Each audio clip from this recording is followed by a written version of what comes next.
月就要投票来拼输赢。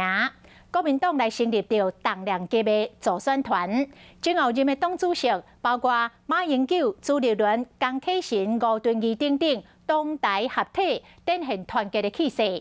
早起一透早，马英九是陪蒋万安到文山区国民党的票仓，甲民众博感情。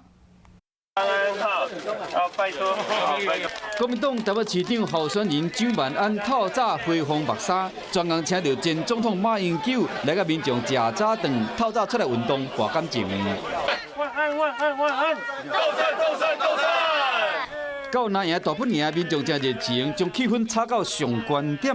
国民党唔但要顾票仓，搁排出重量级的助选团。民进党挥棒落空。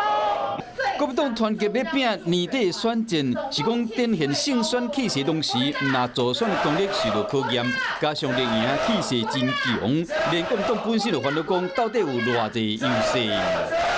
我们都是配角，能够给主角加分是最重要的。老市长他是很诚意的做这样的提醒，稳定领先的县市。 民进党都不知道会出什么恶招，我们侯市长也好，我们卢市长也好，都有这样的心理准备，不能让社会道德沦丧，最后变成玉石俱焚。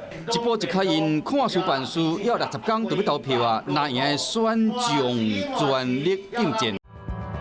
想要获取更多新闻资讯，想要看到主播最新的动态，赶快订阅华视YouTube频道。